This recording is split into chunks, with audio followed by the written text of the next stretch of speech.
BNP হচ্ছে একটা ব্যর্থ আওয়ামী লীগ। সংসদীয় সার্বভৌমত্ব বা সংসদ সার্বভৌম, এই কথা আমরা আমাদের স্যার সালাউদ্দিন আহমদের মুখে শুনছি। এই যে স্যার বললাম, এটা ব্যঙ্গ করে বলি নাই, উনি নিজেই বলছেন যে উনি সংবিধান পড়াচ্ছেন সবাইকে। এটা আপনারা শুনেছেন, উনি সংসদে বলেছেন যে এখন আমি মাস্টারি করতে হবে, উনি বলেছেন এই কথা। তা কাজে উনাকে তো স্যার বললে সমস্যা নাই, উনি আমাদের সবার স্যার।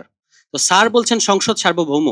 আসলে সংসদ সার্বভৌম বলতে যেটা ওনারা বুঝাচ্ছেন, এটা হচ্ছে এই জিনিস, যে শিরোনামটা আমরা ঠিক করেছি, এটা হলো সংসদীয় স্বৈরতন্ত্র। কিরকম স্বৈরতন্ত্র এটা? তারা কিন্তু বলছেন যে আমাদেরকে জনগণ ভোট দিয়েছে, যেটা আমাদের জাভেদ রাসিন বলে গেলেন, আমাদের জনগণ সার্বভৌম, জনগণ আমাদেরকে ভোট দিয়েছে, কাজে আমরা সার্বভৌম। মানুষ গরু খায়, গরু ঘাস খায়, কাজে মানুষ ঘাস খায়, ওই ধরনের যুক্তি আর কি। এখন এটা কিভাবে হচ্ছে? ওনারা সংসদীয় বিশেষ কমিটি করেছেন অধ্যাদেশগুলো রিভিউ করার জন্য, এবং সেই কমিটিতে সালাউদ্দিন আহমদী ডিফেক্টো প্রধান। তিনি সিদ্ধান্ত নিচ্ছেন কোন অধ্যাদেশ থাকবে, কোন অধ্যাদেশ থাকবে না। এবং পরবর্তীতে উনাদের সংসদীয় যে দল, সেই দলের মিটিংয়ে স্কুলিং করানো হচ্ছে সংসদ সদস্যদেরকে, যে আপনাদেরকে এই অবস্থান নিতে হবে। অর্থাৎ কণ্ঠ ভোটে হ্যাঁ বলুন না বলুন, হ্যাঁ বলুন না বলুন। অর্থাৎ আপনারা দেখেছেন ওই যে মনিরা শারমিন যে অধ্যাদেশটার কথা তুলেছেন, সরকারি কর্মচারী কর্মকর্তা কর্মচারীদের যে শৃঙ্খলার যে অধ্যাদেশ, এই অধ্যাদেশটা আমি পড়ছিলাম, আমার খুব মজা লাগছিল। 3 মিনিটে পার্লামেন্টে 3 মিনিটে পাশ হয়েছে, মাত্র 3 মিনিটে। আপনারা কি অধ্যাদেশের পক্ষে হ্যাঁ বলুন? হ্যাঁ, হাত তুলেছে সবাই, এভাবে। এর বেশি কিন্তু কিছু না। আচ্ছা দেখেন, এই যে নওশাদ জামির, একজন অত্যন্ত লার্নেড এবং আমি বলবো যে যোগ্য সংসদ সদস্য, তিনি ওই মানবাধিকার কমিশন সহ গুম কমিশন যেগুলো বাতিল করে দিচ্ছে বিএনপি, তার সরকার, তার দল, সেটার বিরুদ্ধে নোট অফ ডিসেন্ট দিয়েছেন, এবং একটা লম্বা ফিরিস্তি আমরা তার পড়েছি, এক্সেলেন্ট রাইট আপ, কোনো সন্দেহ নাই। আমি আপনাদের সামনে আমরা আপনাদেরকে সাক্ষী রেখে প্রশ্ন করছি, এই একই নওশাদ জামির দলের সিদ্ধান্তের বিরুদ্ধে পার্লামেন্টে না বলতে পারবেন কিনা? পারবেন না, কারণ আর্টিকেল 70। 200-র বেশি সার্ভিস ও ফিচারে লেনদেনের সব বিকাশ অ্যাপে সম্ভব। উনি ওই সংসদীয় কমিটিতে না বলছেন, মানে নোট অফ ডিসেন্ট দিয়েছেন, কিন্তু তিনি কিন্তু সংসদের ভেতর নোট অফ ডিসেন্ট দিতে পারবেন না। উনার ইচ্ছার বিরুদ্ধে উনাকে হাত তুলতে হবে যে হ্যাঁ আমি দলের সিদ্ধান্তের পক্ষে আছি। দল যেটাকে না বাতিল করতে বলবে বাতিল করব, দল যেটাকে রাখতে বলবে সেটা রাখবো। এটাই হচ্ছে আমাদের সোকল্ড সংসদীয় সার্বভৌমত্ব, যেটা আসলে এক ব্যক্তির স্বৈরতন্ত্র ছাড়া আর কিছু না।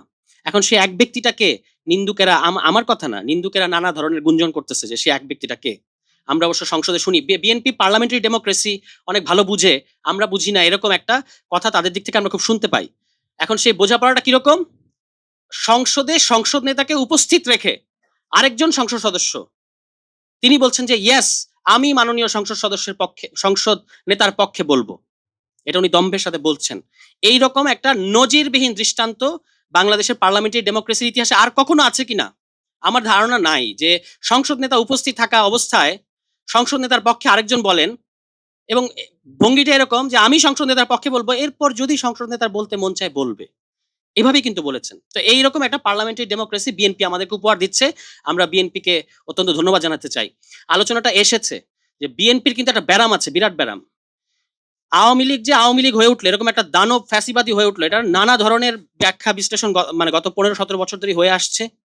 কিন্তু একটা কথা কিন্তু আমরা বলি না, সেটা হচ্ছে আওয়ামী লীগকে আওয়ামী লীগ করেছে আসলে বিএনপি। এই কথাটা স্পষ্টভাবে বলতে হবে যে আওয়ামী লীগ যে আওয়ামী লীগ এরকম একটা দানব হয়ে উঠতে পারলো, এটা আসলে বিএনপির কারণে। কেন? কারণ আওয়ামী লীগ হচ্ছে একটা সফল বিএনপি, আর বিএনপি হচ্ছে একটা ব্যর্থ আওয়ামী লীগ। কিভাবে? আমি একটু ব্যাখ্যা করি। আওয়ামী লীগ কেন সফল বিএনপি? কারণ বিএনপি যে রাস্তাগুলো দেখিয়েছে 96 সালে, 2006 সালে, সেগুলোই কিন্তু আওয়ামী লীগ করেছে। মানে যেটা বিএনপি রাস্তা দেখিয়ে বিএনপি করতে পারে নাই। যেমন ধরেন 96 সালে তারা দলীয় সরকার অধীনে নির্বাচন করলো, 12 দিন টিকতে পারলো না।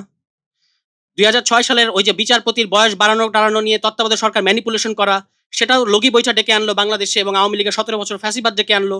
মানে বিএনপি ক্ষমতাটা কুক্ষিগত করতে চায় কিন্তু পারে না।